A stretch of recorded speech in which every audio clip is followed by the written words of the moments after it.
Bonjour à toutes et à tous.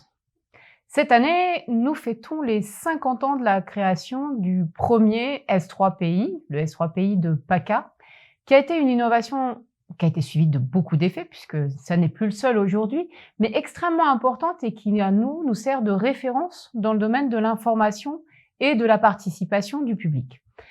Les S3PI ont énormément d'avantages. Le premier avantage qu'ils ont, évidemment, c'est de réunir les acteurs qui sont directement concernés et de leur faire confiance.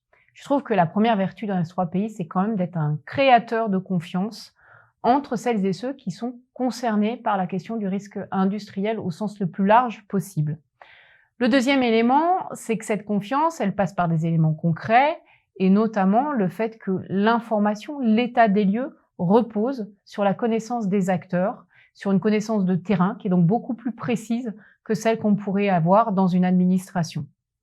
Le troisième point, c'est que le S3PI repose aussi sur l'idée qu'ensemble, on est capable de construire des solutions qui sont forcément des solutions meilleures parce qu'elles vont être territorialisées, elles vont être pensées par les acteurs du terrain.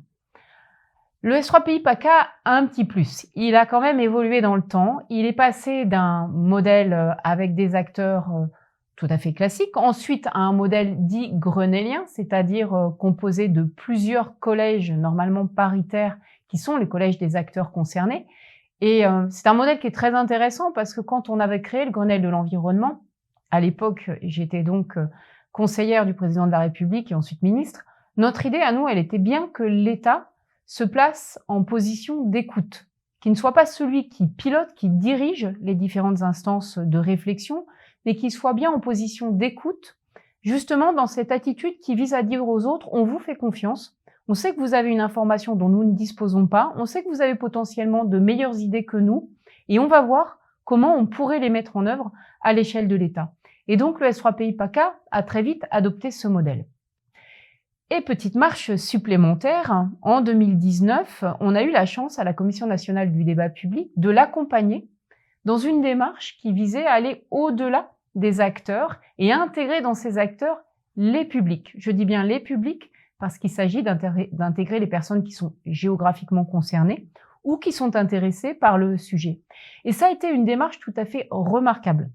Elle a été remarquable déjà parce que le principe était de dire au public, vous avez votre place aux côtés des experts pour pouvoir débattre des questions qui nous concernent et en particulier des sujets relatifs aux enjeux de santé et d'environnement.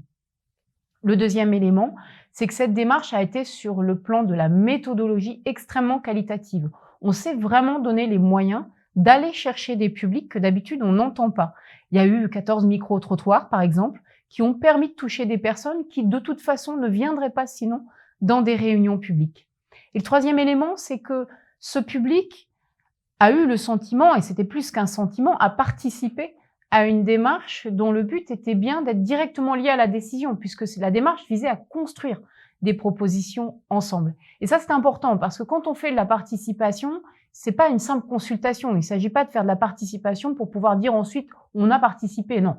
Le but, c'est quand même bien de permettre au public de peser sur les décisions et sur les actions qui seront mises en œuvre ensuite. Et en ceci, le S3PI PACA était remarquable puisque c'était bien le deal d'origine, à savoir permettre au public et à l'ensemble des acteurs concernés de peser sur les actions qui seront mises en œuvre ensuite. Donc c'est une très belle démarche, les S3PI. J'espère sincèrement qu'elle pourrait inspirer d'autres démarches, la modernisation en fait, de l'administration dans bien d'autres secteurs, bien au-delà du risque industriel ou aujourd'hui de l'eau. On a aussi des démarches assez comparables parce que nous, on a le contact, on a le témoignage de personnes qui prouvent que c'est très efficace. Donc c'est une belle année pour nous et j'espère qu'on pourra faire encore plus les années suivantes.